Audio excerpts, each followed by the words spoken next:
યાદ છે 6 થી 7 વર્ષની ઉંમર હશે અને મેં સ્ટેજ ઉપર ગાવાની શરૂઆત કરી પપ્પાની સાથે. હું ગાવામાં થોડીક આમ વધારે પબ્લિક જો એટલે મને એમ થાય કે આજે હું નહીં ગાય, પણ પૂનમ નાનેથી ગમે એટલું ઓડિયન્સ જોવે ક્યારેય શરમાતી નહીં. એમ કોઈ પણ વસ્તુનો પ્રયત્ન તો તમે એમને તમે હાર કેમ માની લ્યો? હજી શરૂઆત કરી જ નથી ત્યાં હાર માની. એટલે પપ્પાને મેં કીધું, પપ્પા હું શરૂઆત કરું. પપ્પાનો તો ભાવ પહેલેથી કે કંઈ વાંધો નહીં, તું કથામાં તને રસ છે તો તું ઝંપલાવ, કે પાછળ નહીં પડવાનું.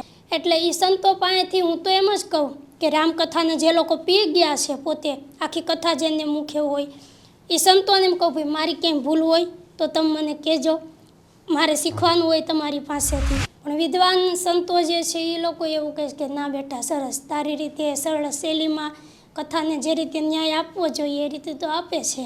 એટલે આપણને આનંદ થાય કે આ ખરેખર ભગવાનની જ કૃપા.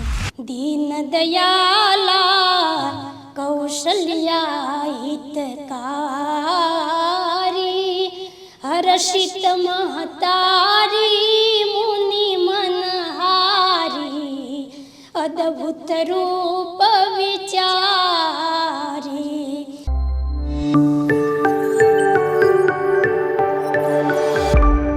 ભરતદાસ બાપુ એટલે કે પૂનમબેન ગોંડલિયાના પપ્પા ભરતદાસ બાપુ, તેમનો સમગ્ર પરિવાર સંતવાણી સાથે, ભજન સાથે જોડાયેલો છે. અધ્યાત્મ એટલે આધ્યાત્મિક જીવન સાથે પરિવારનો નાતો છે. વર્ષોથી સંતવાણી સાથે નાતો છે. વર્ષોથી પૂનમબેનના એ ભજનને સાંભળીએ છીએ, આપણે સંતવાણીને સાંભળીએ છીએ. તેમના પિતાશ્રી એટલે કે ભરતદાસ બાપુ, તેમનો પણ ભજન ક્ષેત્રે મોટું ખેડાણ છે. અને સ્ક્રીન ઉપર આજે મિત્રો ડાબી બાજુ નિહાળી શકો છો, જિજ્ઞાબેન ગોંડલિયા ભગવત કથાકાર છે, શ્રીમદ ભગવત કથા કરે છે, રામકથા કરે છે. એટલે કે કથાકાર જિજ્ઞાબેન ગોંડલિયા આજના સુરીલા સંવાદ કાર્યક્રમમાં મિત્રો આપણી સાથે જોડાયેલા છે. બેન ખૂબ ખૂબ કાર્યક્રમમાં સ્વાગત છે. જય શ્રી રામ. જય શ્રી રામ. બેન, આમ તો કથાથી લોકો ઓળખે છે, પૂનમબેનને સમગ્ર ગુજરાત અને ગુજરાતની બહાર લોકો ઓળખે છે. અને લોકોને ખાલી યાદી કરાવું કે પૂનમબેનની સફળતામાં પણ પાયાના પથ્થર તમે છો. આજે કદાચ સ્ક્રીન ઉપર પહેલી વાર આવતા હશો. ભજનનો નાતો છે તમારા પરિવારનો. ખૂબ ખૂબ ધન્યવાદ કે આ સનાતન પરંપરા, ભારતીય સાંસ્કૃતિક અને સાહિત્યની જૂની પરંપરાને જે તમારા પરિવારે વેગ આપ્યો છે, એમને પ્રથમ તો હજારો મારા વંદન.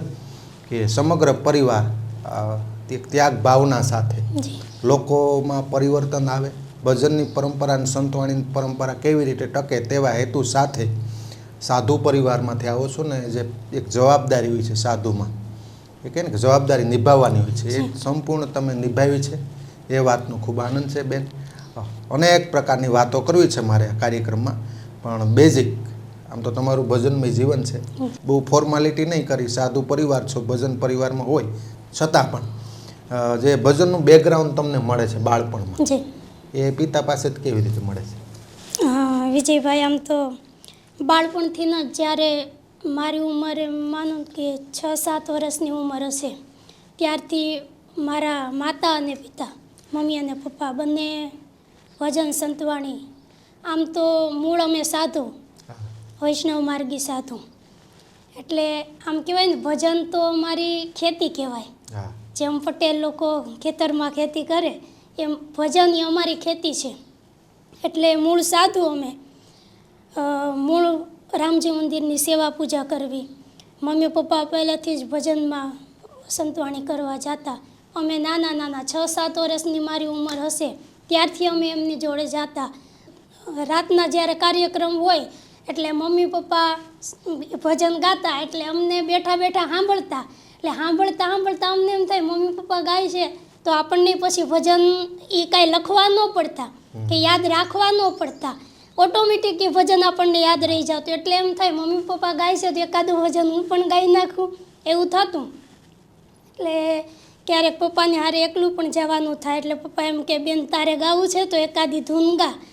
એટલે પપ્પાની સાથે મેં કીધું હા પપ્પા હું એક ધૂન ગાઉં. એટલે મારી શરૂઆત મને યાદ છે 6 થી 7 વર્ષની ઉંમર હશે અને મેં સ્ટેજ ઉપર ગાવાની શરૂઆત કરી પપ્પાની સાથે. પ્રથમ મેં જે સ્ટેજ ઉપર જે ગીત ભજન ગાયું, રામનું ભજન, સબરીબાઈનું જે ભજન હતું, વનમાં બાંધી હતી નાની એક ઝૂંપડી, ત્યાંથી મેં શરૂઆત કરેલી. બરાબર. 6-7 વર્ષની ઉંમર હશે એટલે લગભગ 1-1.5 વર્ષ જેવું પપ્પાની હારે હું જાતી અને ગાતી ભજન. એ પછી મને ધીમે ધીમે હાર્મોનિયમ ફાવ્યું, હાર્મોનિયમ ઉપર ગાતી. અને પાછળ પૂનમબેન જે મારાથી નાની છે 3 વર્ષ, પાછળ એમણે પણ શરૂઆત કરી. બરાબર. પણ મારે અને પૂનમમાં એવું થતું કે હું આમ નાનેથી થોડીક શરમાળ, એટલે ગાવામાં થોડુંક મને આમ સ્ટેજ ઉપર થોડાક વધારે લોકોને જોઉં, પબ્લિક થોડુંક ઓડિયન્સ વધારે જોઉં એટલે મને શરમ આવી જાય. હું ગાવામાં થોડીક આમ વધારે પબ્લિક જોઉં એટલે મને એમ થાય કે આજે હું નહીં ગાય. પણ પૂનમ નાનેથી ગમે એટલું ઓડિયન્સ જોવી ક્યારેય શરમાતી નહીં એમ. એટલે એને જેમ ઓડિયન્સ જોવી એમ એને મજા આવતી ગાવામાં. એટલે એ જેમ જેમ સમય થતો ગયો એ આગળ વધતી ગઈ. અને પછી મને એમ થયું કે પૂનમ હવે આમાં આગળ વધે છે તો હું એમને સાથ સહકાર એમને આપું. એટલે કાર્યક્રમમાં છે કંઈ તૈયારી કરવાની હોય પછી તો જેમ જેમ એ આગળ વધતી ગઈ, ભજન લખવાના હોય એને સાથ અને સહકાર કાર્યક્રમમાં હું આપતી ગઈ. એ પછી તો રેકોર્ડિંગ કેસેટ બનવા માંડી. તો એમાં પણ કયા ગીતના ભજનના રેકોર્ડિંગ કરવા છે એ બધી સ્ક્રિપ્ટ લખતી હું. એવી રીતે એને સપોર્ટ કરતી ગઈ અને મેં ગાવાનું ધીમે ધીમે બંધ કર્યું. એટલે કહેવાય ને કે સ્ટેજ પ્રોગ્રામ મેં બંધ કરી દીધા. પૂનમ આગળ વધી, એનું નામ થયું પૂનમ ગોંડલિયા તરીકે એ જાણીતી થઈ એમ. અને પછી મેં અમુક સમય જતા મને એવો વિચાર આવ્યો કે મારે હવે જો કે પહેલાં સંગીત તો આપણા લોહીમાં હતું જ પહેલેથી, ભજન સંતવાણી મમ્મી પપ્પા પાસેથી વારસામાં મળેલું. પણ મને એવી ઈચ્છા થઈ કે મારે હવે કંઈક અલગ કરવું છે એમ. એટલે ધીમે ધીમે મેં પપ્પાને કીધું, પપ્પા હું કથા ન કરી શકું, કેમ કે કથા મારા દાદા જે હતા બાલકદાસ બાપુ, આલીદર બોડીદર અમારું મૂળ ગામ, વતન અમારું. બાલકદાસ બાપુ એના સમયમાં બહુ જાણીતા એવા કલાકાર એ એરિયામાં, કોડીનાર તાલુકામાં બહુ સારું એવું એમનું નામ સંતવાણીમાં. અને પોતે એક કથાકાર પણ હતા. એટલે આ જ્યારે પરસોત્તમ માસ આવે, અધિક મહિનો, એટલે ગામમાં સત્સંગ કરે, કથા કરે, ગામના બધા જે ગોપી મંડળ હોય ત્યાં મંદિરે આવે. એટલે મારા દાદા કથા કરે ને આખો દિવસ આવો ગોપી મંડળનો એવો ભાવ કે દાદાની પાસે આવે, સત્સંગ કરે, કથા કરે. એટલે મેં પપ્પાને કીધું મારે કથા કરવી. એટલે પપ્પાએ મારા દાદાએ મારા પપ્પાને એક રામાયણનું પુસ્તક કે જે મોરારી બાપુનું રામાયણ હતું નાનું, એ મારા દાદાએ મારા પપ્પાને આપેલું. પણ મારા પપ્પા તો અભણ હતા, એમને કાંઈ વાંચતા કે આવડતું નહીં. એટલે મારા પપ્પાએ કીધું કે બેન તો તું આ પુસ્તક તું આમાંથી, કેમ કે અભ્યાસ મારો અને પૂનમબેનનો અભ્યાસ તો સાવ ટૂંકો, 6 ધોરણ 2 બહેનો અમે ભણેલા છે, 6 ધોરણનો જ અભ્યાસ છે. એટલે કથા શીખવા માટે કોઈ ગુરુકુળમાં કે એમ ક્યાંય ગયેલા નથી, સંસ્કૃતનું કોઈ ભણતર નથી, ક્યાંય શીખવા માટે ગયા નથી, શિક્ષણ કથાનું ક્યાંયથી લીધેલું નથી. પણ પપ્પાએ મને કીધેલું કે આ રામાયણ દાદાનું છે આ પુસ્તક, એ તું વાંચ, એમાંથી તને ઘણું શીખવા મળશે.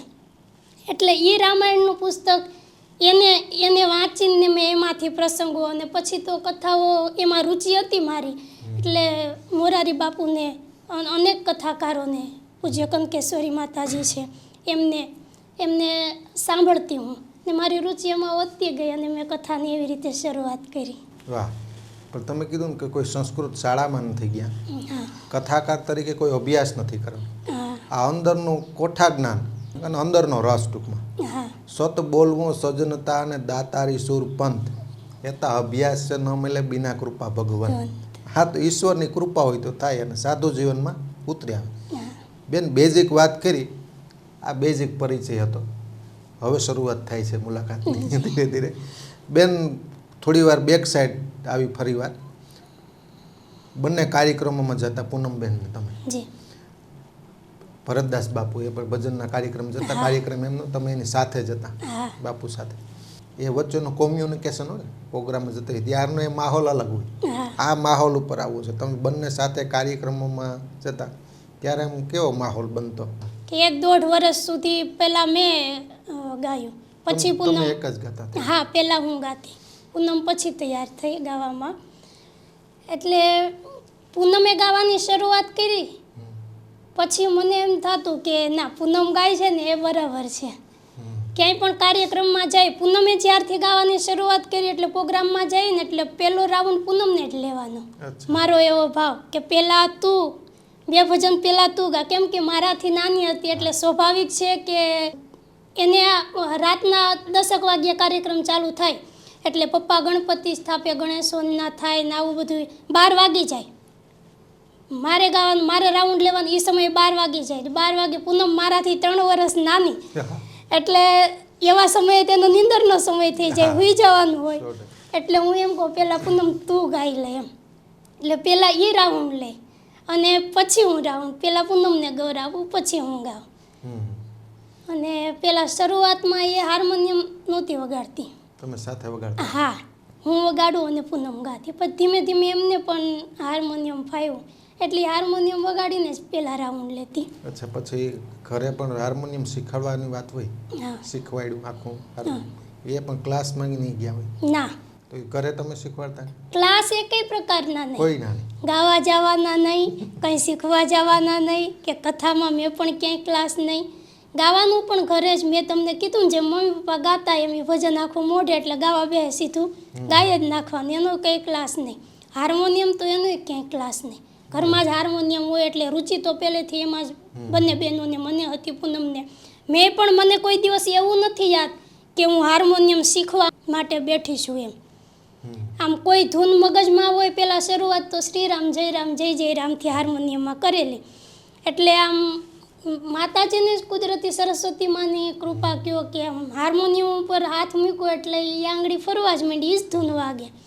એટલે ભગવાનની પહેલેથી એટલી કૃપા. મને એવી રીતે હાર્મોનિયમ ફાવ્યું. પછી પૂનમને પણ એ મારી બાજુમાં બેસતી શીખતી. એને એમ એવું હતું કે તું વગાડે છે હાર્મોનિયમ, હું ગાઉં છું તો હું વગાડીને ક્યારે મારી રીતે ગાઉં. એટલે ટૂંક સમયમાં એ પણ હાર્મોનિયમ એમને પણ ફાવી ગયું. એટલે પછી એ હાર્મોનિયમ વગાડી.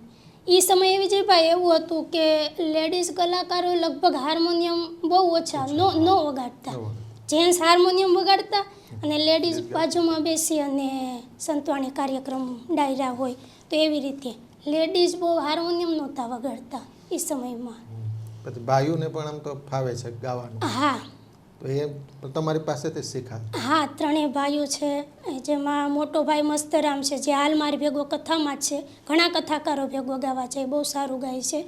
અને એમને તો પછી અમે રાજકોટમાં અમે શિફ્ટ થયા પછી એમને તો સંગીત ક્લાસ ને એવું બધું કરાવ્યું છે.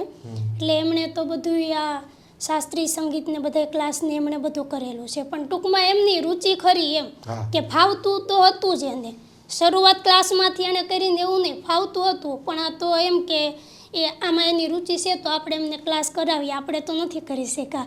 પણ ભાઈ એમાં આગળ વધે. અને 3 ભાઈઓ તમે ગાવા કોઈ પણ ભજન કહો ને કે આ સંભળાવો એટલે એને આવડતા એને ગાઈ દે. બેન, ધીરે ધીરે તમે કહે કે ગાવાનું એક સંતવાણીનું સ્ટેજ કહેવાય છે, ભજનનું સ્ટેજ કહેવાય છે. હા. તેમાંથી કથામાં આવવું, તમે બેઝિક થોડીક વાત કરી છે. આમાં શું એક એ વચ્ચેનો પડાવ મોટો હોય છે બેન. આપણે વાત કરી દઈએ કે મને કથામાં રુચિ જાગી, પણ એટલું એ સામાન્ય શબ્દ નથી, આ વિશાળ અર્થની અંદર છે. આ વચ્ચેનો જે આખો પડાવ હતો ને, વિચારધારા, મહામંથનની વિચારધારા કહે છે. ઘણા વિચારો આવ્યા છે, ઘણા મહામંથન થયા છે મનોમનની અંદર, ઘણાને સાંભળ્યા હશે, ઘણા દ્રષ્ટાંતોનું અવલોકન કર્યું હશે. તમે આ પડાવ થોડું સમજવું. એમાં વિજયભાઈ આમ જોવા જઈએ ને તો મારું જીવન જે છે ને, જેમ તમને કીધું એમ શરૂઆત તો ભજનથી થઈ છે. એટલે આમ સાધુનું ખોળ્યું ભજન ગાતા તો ખરા, પણ શરૂઆત તો જ ક્યાંક ને ક્યાંક જોઈને તો ભજન ગાવા કરતાં આમ જીવનમાં ભજન હોય ને કે ભજન કરવું ન પડે એમ, કે માળા લઈને બેહવું ન પડે ભજન કરવા, પણ મનથી જ ભજન થઈ જાય. એના માટે કોઈ વિધિ કે કોઈ, એટલે આમ મન થોડુંક આધ્યાત્મિક માર્ગ તરફ એમ. અને ભજન તો ગાવાનું મેં પ્રોગ્રામ કરવાના બંધ કર્યા, તમને કીધું એમ. અને સમય પૂનમની પાછળ કે એમને સાથ સહકાર, એમ આગળ પૂનમ જેમ જાતિયાનું નામ બનવા એને સાથ સહકાર આપ્યો. પછી તમે કહો કે મનોમંથન તો કે આ બનવું જ છે એવું કંઈ આમ કથાકાર બનવું જ છે કે એવું કંઈ ધારી લીધેલું નહીં કે બનવું જ છે કથાકાર. કારણ કે એમાં એક પ્રશ્ન એવો પણ હતો, કથાકાર બનવા માટે તો જ્ઞાન વધારે જોઈ, અભ્યાસ જોઈ, વિદ્વતા જોઈ. હા પ્લસ હું ભજન ગાતી ખરી, પણ મારો અવાજ તમે અત્યારે સાંભળો છો. પહેલી વાર મને કોઈ સાંભળે ને એટલે એમ થાય નાનું એવું બાળક બોલે છે. ફોનમાં કોઈનો ફોન આવે હું ઉપાડું એટલે એમ થાય ઘરમાં કોઈ નાના છોકરાએ ફોન ઉપાડ્યો છે. મારો અવાજ પહેલેથી, એટલે અવાજને લઈને મને થોડું એમ થતું ભાઈ આવો અવાજ છે. મને કોઈ પહેલી વાર સાંભળે તો એમ કે બેન અવાજ બેહી ગયો છે, કે આવો નાના બાળક જેવો અવાજ. એટલે એમ થાય ભાઈ આવો અવાજને હું કથા કરી શકું, બોલું તોય કોઈ એવું આપણને કે અવાજ બેહી ગયેલો છે તમારો. એટલે મને થોડોક એ પ્રશ્ન આમ રહેતો, કથામાં મને આમ ભાવતો હતો કે હું કથા કરું, પણ આ એક પ્રશ્ન મને રહેતો. જોકે ગાયકીમાં તો વાંધો ન આવતો, સૂર તો પહેલેથી આપણી પાસે હતો એટલે, પણ સ્પીચમાં થોડું આમ એવો પ્રશ્ન રહેતો. પણ પછી મને એમ થયું કે આપણે પ્રયત્ન તો કરીએ, કોઈ પણ વસ્તુનો પ્રયત્ન તો તમે એમને તમે હાર કેમ માની લ્યો? હજી શરૂઆત કરી જ નથી ત્યાં હાર માની. એટલે પપ્પાને મેં કીધું પપ્પા હું શરૂઆત કરું. પપ્પાનો તો ભાવ પહેલેથી કે કંઈ વાંધો નહીં, તું કથામાં તને રસ છે તો તું ઝંપલાવ, કે પાછે નહીં પડવાનું એમ. જેમ ભજન ક્ષેત્રમાં પૂનમે નામ કર્યું છે, ક્યાંય કોઈ દિવસ અત્યાર સુધી પાછી નથી પડી. ગમે એટલો સંઘર્ષ બહુ કર્યો છે, ક્યાંય પાછા નથી પડ્યા. તું શરૂઆત કર્યો. એટલે મારા પપ્પાએ મને એક પેલું ટેપ આપણે આવે જેમાં રેકોર્ડિંગ થાય, ઓડિયો કેસેટ, એમાં રેકોર્ડિંગ થાય. એટલે એ ટેપ લઈ આવી દીધું મને કે તું તારી સ્પીચ આપ અને આમાં રેકોર્ડિંગ કર ટેપમાં, અને પછી તું સાંભળી તને ગમે છે આપણે જાતને ઓળખવાની. હા જાતને ઓળખ, તું સાંભળ. એટલે મેં શરૂઆત એવી રીતે કરી. પપ્પાએ મને ટેપ લઈ આવી દીધું, હું કથાની શરૂઆત ઘરમાં બેઠા કરું, એમાં રેકોર્ડિંગ કરું. પછી 10 મિનિટનું સ્પીચ આપી અને પછી એમાં સાંભળું. મને એમ લાગે કે ના બરાબર છે, અવાજ તો થોડોક ધીમો આવે છે, પણ જેમ જેમ અભ્યાસ થાય એમ એમ કરત અભ્યાસ. હા, એટલે શરૂઆત કરી મેં. અને એમાં એક સમય એવો આવ્યો કે પુરુષોત્તમ માસ આવ્યો. મેં તમને કીધું ને કે મારા દાદા પુરુષોત્તમ માસમાં આલીદર કથા સત્સંગ કરતા, એટલે ગામના બધા ગોપી મંડળ બધા બહેનો ત્યાં આવે, આખો દિવસ એ સત્સંગને એવું બધું ચાલુ. એટલે દાદા દેવ થયા પછી તો જે ગોપી મંડળ હતું હું ત્યાં આલીદર ગઈ. એટલે મને કેવા લાગ્યા, દાદા હતા ત્યાં સુધી બધાને આનંદ કરાવતા, પણ દાદા ગયા ને ત્યારથી આ 1-2 પુરુષોત્તમમાં હાવ આમ સૂના ગયા છે એમ. કોઈ હવે કથા કરવા વાળું નહીં જગ્યામાં, મંદિરમાં. એટલે મેં આમ મજાકમાં કીધું ગોપી મંડળને કે જો તમારે બધાની ઈચ્છા હોય ને તો હું કથા કરવા આવું. એટલે બધા રાજી થયા, કેમ કે કીર્તન તો આપણે સત્સંગ મંડળમાં કરતા જ હોય. તો બધા ગોપી મંડળે કહેવા માંડ્યા કે કીર્તન તો તું બહુ સારા ગાશો, તો કથાએ કરી તો દાદાને જેમ હારી જ કરે, કાંઈ વાંધો નહીં, કે આ વખતે પુરુષોત્તમ માસમાં શરૂઆત કરો અહીંથી. મેં પપ્પાને કીધું કે આવી રીતે છે, મારે આલીદર જવું છે, અને દાદા જેમ આખો મહિનો બધાને આનંદ કરાવો તેમ મારી ઈચ્છા છે કે 1 મહિનો દિવસ હું ત્યાં કથા કરું, જે પણ થાય સત્સંગ હું શરૂઆત તો કરું. એટલે પપ્પા રાજી થયા કે કંઈ વાંધો નહીં, તને આમ થાય એમાં ભાવ છે તો તું શરૂઆત ત્યાંથી કર, ઘર જ છે, જેમ સત્સંગ તું કર, જેમ કથા કર, તને જેવી મજા આવે એવું કરજે, એટલે તને ખબર પણ પડે કે તું કથા કરી શકીશ કે નહીં. કંઈ વાંધો નહીં. આલીદર હું ગઈને પુરુષોત્તમ મહિનામાં ત્યાંથી મેં શરૂઆત કરી. દરરોજ અમે બપોર પછી 3 કલાકની કથા કરતા. એટલે સતત 1 મહિનો દિવસ એ પુરુષોત્તમ મહિનામાં મેં કથા કરી, રામકથા જ કરી. અને આમ પહેલી વાર વિજયભાઈ મેં એ કથા કરી, પણ મને એવું લાગ્યું નથી કે મારી હજી શરૂઆત છે. એવો કોઈ ભાવ ન થયો કે આ હું શરૂઆતને પહેલી વાર આવી રીતે હું બોલું છું. જોકે પછી તો આખું ગામ સાંભળવા આવતું કથા આલીદર. કેટલામી સાલમાં કરી હશે અંદાજે? 2015માં. 15નો પુરુષોત્તમ મહિનો. હા, એટલે પછી તો આખું ગામ સાંભળવા આવતું, અને કોઈ જેટલા સાંભળતા એવું કહેતા કે આ પહેલી કથા હોય, શરૂઆત જ છે એવું ન લાગે. સાંભળવા બે પછી એમ લાગે કોઈ વિદ્વાનની પાસેથી કથા સાંભળીએ છે. એટલે એ ભગવાનની કૃપા એ, આપણો કોઈ અભ્યાસ નહીં. અને છતાં પણ જો કથા તો મોટા ભાગે હું રામકથા જ કરું છું, શરૂઆત રામકથાથી. બહુ વિદ્વાન લોકો રામકથાના રસિક સંતો જે હોય એ પણ કથા કરાવે છે, સાંભળે છે આમાં બેહીન. એટલે એ સંતો પાસેથી હું તો એમ જ કહું કે રામકથાને જે લોકો પી ગયા છે, પોતે આખી કથા જેને મુખે હોય, એ સંતોને એમ કહું ભાઈ મારી ક્યાંય ભૂલ હોય તો તમે મને કહેજો, મારે શીખવાનું હોય તમારી પાસેથી. પણ વિદ્વાન સંતો વિજયભાઈ આજ સુધી કોઈએ મને એવી ક્યાંય એમ ભૂલ નથી બતાવી કે ભાઈ અહીંયા આ ભૂલ છે આ કથામાં એમ. પણ વિદ્વાન સંતો જે છે એ લોકો એવું કહે છે કે ના બેટા સરસ, તારી રીતે સરળ શૈલીમાં કથાને જે રીતે ન્યાય આપવો જોઈએ એ રીતે તો આપે છે. એટલે આપણને આનંદ થાય કે આ ખરેખર ભગવાનની જ કૃપા છે. અને ઈશ્વરની વાત કરતા હોય ને, આ પરમ કૃપાળુ પરમાત્મા સૃષ્ટિ ઉપર જે કંઈ આત્માને મોકલે છે દેહ સ્વરૂપે, એક નિશ્ચિત હોય છે કર્તવ્ય નિભાવવા માટે. અમારું કર્તવ્ય શું કે પત્રકારત્વનું કર્તવ્ય નિભાવવા માટે મોકલા છે. પૂનમબેનનું સંતવાણી ભજનનું એક નિમિત્ત માત્ર. પણ ઈશ્વરની કૃપા હશે, જો પૂરેપૂરી કૃપા હોય તો થાય. આ શક્ય છે. તમારે એવું લાગ્યું ઈશ્વરને કે આ કથાકાર બને એમ છે. અને તમારી છે ને વાણી, તમે કીધું અવાજની વાત કરી ને, અવાજ કરતાં પણ વાણીમાં વિનમ્રતા, નમ્રતા, એક ભાવ કે ટકોર કરવી પણ મીઠા સૂરથી, ટકોર કરવી પણ જરૂરી. બંને બહેનોની મેં એક જોયું વિશેષતા કે જે નમ્રતા છે ને, નમ્રતા આ લોકોને ખૂબ ગમે છે. અમારું પણ વિચરણ છે તો લોકો એક પડદા પાછળનો લોકોનો સ્વભાવ હોય છે. એ વ્યક્તિગત વાત કરતા હોય, એ જે રિયાલિટી, કોઈ પ્રશંસાની વાત નથી, પણ લોકો એક પ્રશંસા કરતા હોય કે વાણીની નમ્રતા છે ને જે સાધુ જીવનમાં હોવી જોઈએ, એ બંને બહેનોમાં છે. એ ખૂબ આનંદ છે.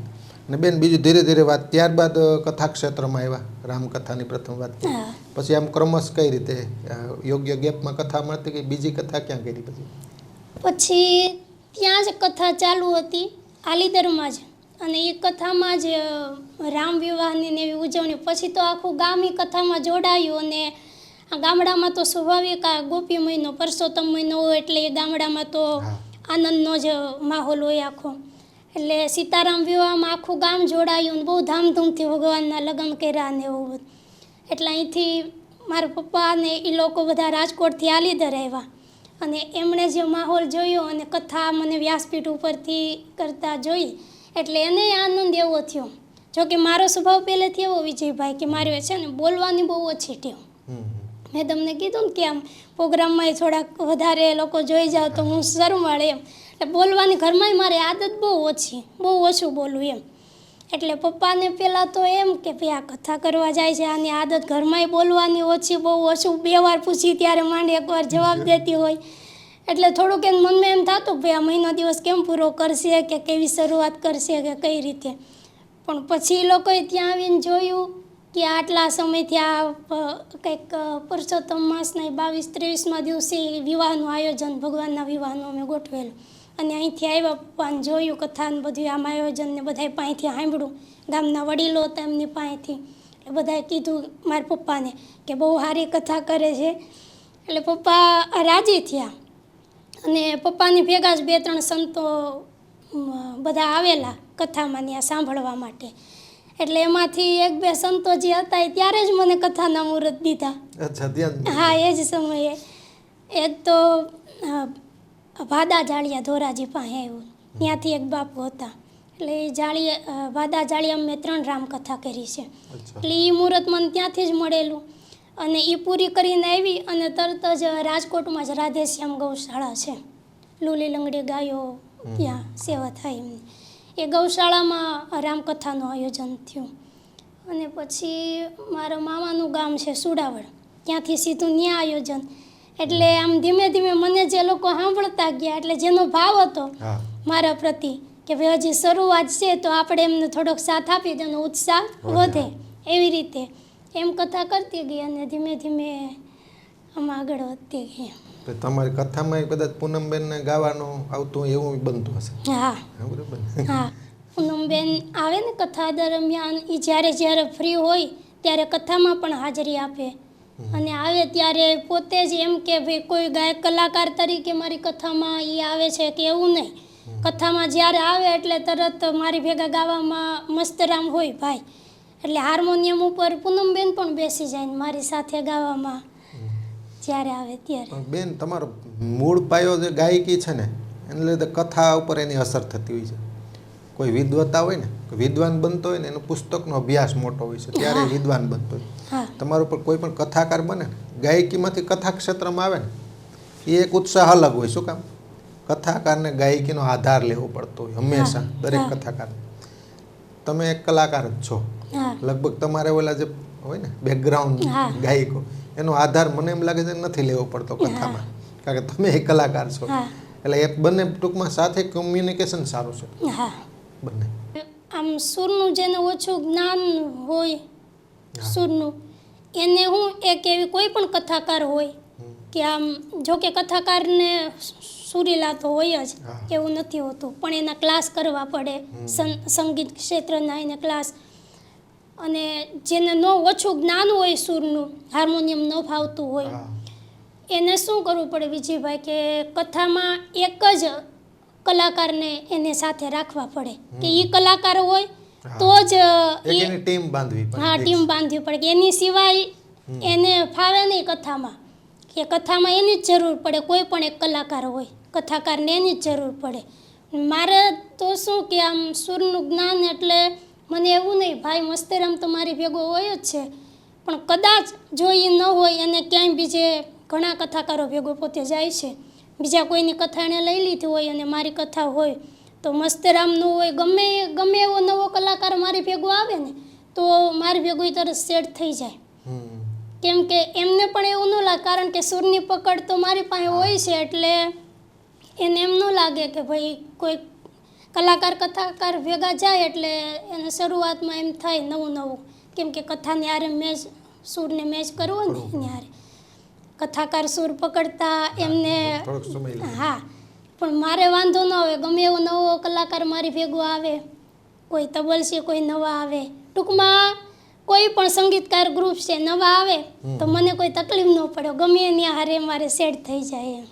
બેન આ તમે રામકથાની વાત કરી, ભગવત કથા પણ સાથે સાથે જ કરવા લાગ્યા કે એ કોઈનું ખાસ આમંત્રણ આવ્યું બેન ભગવત કથા કરો, એ યાત્રા કઈ રીતે શરૂ થઈ? શરૂઆતમાં તો હું રામકથા જ કરતી, પછી ધીમે ધીમે એવું કે રામકથા કરતી ઘણા લોકોને એવો ભાવ હોય કે બેન ભાગવત તમે નથી કરતા, અમારે ભાગવત કરાવવી છે અને એ તમારી જ પાસે કરાવી છે. એટલે હું શરૂઆતમાં ભાગવત કરતી નહીં, કેમ કે વિજયભાઈ મેં તમને કીધું ને કે રામકથા ભાગવત કથા, મેં કીધું એમ કે મારો કોઈ અભ્યાસ નહીં, કથાનું આપણને બીજું કોઈ એનું જ્ઞાન નહીં, આપણે કોઈ વિદ્વાન નથી, એવી કોઈ કથા ક્યાંય ગુરુકુળમાં ગયા નથી, અને મેં કીધું એમ સંસ્કૃતનો કોઈ અભ્યાસ નહીં. એટલે રામકથા છે એ સરળ છે. ગોસ્વામી તુલસીદાસજી મહારાજનું જે રામચરિત માનસ, એ કથા તો એકદમ સરળ ભાષા, પ્રાકૃત ભાષા છે, એની ચોપાઈ છે, એ તો કોઈ પણ આમ અભણ માણસ હોય, રામકથા તો હાવ અભણ માણસ હોય એને 2-4 ચોપાઈ તો આવડતી જ હોય છે, અત્યારે સરળ છે એ. અને ભાગવત કથા તો એવું કહેવાય કે રામકથા છે ને એ 1 થી 7 ધોરણ સુધીનો અભ્યાસ રામકથા, અને ભાગવત શ્રીમદ ભાગવત મહાપુરાણ એ 1 થી 12 સુધીનો, એટલે 1 થી 7 ધોરણ સુધી વાંધો ન આવે, પણ 7 પછી 12 સુધી જવું એ થોડું અઘરું ને ભાગવત કથા શ્લોક આધારિત, એટલે સંસ્કૃતનું આપણને બહુ કંઈ જ્ઞાન નહીં. ઘણા લોકો એમ કહેતા કે ના બેન ચાલુ કરી દો એટલે પછી તો ફાવી જાય એમ, પણ હું એમ કહેતી કે ના, એમ આપણે આ વ્યાસપીઠ ઉપર બેઠા એટલે ગમે એ ચાલુ જ ન કરી દેવાય ને, એની મર્યાદા છે વ્યાસપીઠની. વ્યાસપીઠ છે ભગવાનનો ખોળો છે, ત્યાં મર્યાદા બધી આપણને ફાવે છે, આવડે છે, શ્લોક આવડે છે તો જ એ શ્લોક બોલવાનો. હું જેમ કહું છું કે ભાઈ મને સંસ્કૃતનું જ્ઞાન નથી, બધાય ભાગવતના શ્લોક હું બોલી ન શકું કારણ કે મારો અભ્યાસ નથી, પણ જેટલા શ્લોક મેં કંઠસ્થ કર્યા હોય, એક શ્લોક મારાથી કંઠસ્થ થયો તો કોઈ વિદ્વાન વ્યક્તિ છે, કોઈ ગુરુ તો છે નહીં મારા કથાના, કોઈ મને કથા જેણે શીખવાડી એવા કોઈ ગુરુ તો છે નહીં, પણ મેં એક શ્લોક કંઠસ્થ કર્યો છે તો કોઈ વિદ્વાન વ્યક્તિ છે સંસ્કૃતના જાણકાર, તો હું એને પૂછું કે આ શ્લોક છે મેં આવી રીતે કંઠસ્થ કર્યો, હું બોલું છું બરાબર છે કે એમાં કાંઈ ભૂલ છે તો તમે મને કહો. એમ સામેવાળા જે વિદ્વાન વ્યક્તિ છે સંસ્કૃતના જાણકાર, એ મને એમ કે ના બેન બરાબર છે, પછી હું એ શ્લોક વ્યાસપીઠ ઉપર બોલું છું. પાકો કર્યા? હા, પાકો કર્યા પછી. હા, કેમ કે આપણને જ્ઞાન નથી સંસ્કૃતનું, અને ક્યારેક અર્થનો અનર્થ પણ થાય ને, એટલે બહુ સમજી વિચારીને બોલવાનું. જ્ઞાન આપણને એનું પૂરેપૂરું હોય કે આમ જ છે તો જ બોલવાનું. શબ્દ પ્રધાન અને ભાવ પ્રધાન બંને હોય છે. હા, બંને. બેન આપણે અનેક કથાની વાત કરી, સૂરની વાત કરીએ છીએ પણ આપણે લોકોને સૂરનો પરિચય જ નથી કરાવ્યો. એટલે બેઝિક પરિચય આપ્યા પછી આમ તો પ્રથમ આપણે કથાની વાત કરીએ તે પહેલાં કોઈ પણ કથામાં આવતું એવું પદ હોય, ચોપાઈ હોય, ટૂંકમાં 2 લાઈન કંઈક સંભળાવો મિત્રોને. ગમે એ કથા તમે લઈ લો એટલે એનું શરૂઆત તો મંગલાચરણથી જ થાય સીધું. ને મંગલાચરણની હારે 1-2 શ્લોક આવે અને શરૂઆત સીધી સંગીતથી જ થતી હોય છે. એટલે જોકે મારો મેન વિષય તો રામકથા છે એટલે સવારની કથા હોય વિજયભાઈ, ત્યારે સવારની કથામાં રામકથા હોય એટલે રામકથામાં મેન મુખ્ય હનુમાનજી મહારાજ હોય. હનુમાનજી, કારણ કે રામકથા હનુમાનજી આવે તો જ પૂરી થાય. કારણ કે હનુમાનજી રામકથાના એક કહેવાય ને કે પ્રકાંડ વક્તા છે રામકથાના, અને એક શ્રોતા પણ છે. જ્યાં જ્યાં રામકથા થાય ત્યાં હનુમાનજી મહારાજ તો પહેલાં આવે જ, પધારે જ. અને એ ન આવે તો કથા 9 દિવસની હોય તો પૂરી પણ ન થાય. એટલે એમની કૃપા હોય એ કથામાં. એટલે શરૂઆતમાં તો હનુમાનજી મહારાજને જ ગાદી બેસવા માટે મંગલાચરણમાં આપીએ, એમનું આવાહન કરીએ. ભગવાન રામ એમનું આવાહન કરીએ. અને સવારની કથાની શરૂઆત હું જે રામ સ્તુતિ છે, ભગવાનનું પ્રાગટ્ય થયું અને રામચરિત માનસમાં ગૌસ્વામીજી મહારાજે અયોધ્યામાં જ્યારે ભગવાન પ્રગટ થયા ચતુર્ભુજ રૂપે કૌશલ્યાજીની સમક્ષ, એટલે એમાં કૌશલ્યાજીએ જે સ્તુતિ કરી, એટલે સવારનો સમય હોય મંગલાચરણમાં અમે એ સ્તુતિ લઈએ. ભય પ્રગટ કૃપાલા દીન દયાલા કૌશલ્યા હિતકારી હર્ષિત મહતારી મુનિ મનહારી અદ્ભુત રૂપ વિચારી લોચન અભિરામા તનુ ઘનશ્યામા નિજ આયુધ ભુજ ચારી ભૂષણ વનમાલા નયન વિશાલા શોભા સિંધુ ખરારી. વાહ જિજ્ઞાબેન, બેન ખૂબ ખૂબ ધન્યવાદ. હજી પણ કથા વિશે અનેક મારે વાતો કરવી છે. આ તમારા જીવનલક્ષી અને જીવન સાથે જોડાયેલી કથાની વાતો આપણે કરી. કથાની અનેક માર્મિક વાતો બેન હજી મારે કરવી છે, પણ અહીં સમયની પાબંદી છે. એક વિરામ બાદ ફરીવાર આપણે કથા ક્ષેત્રની વાતો કરીશું. ખૂબ ધન્યવાદ.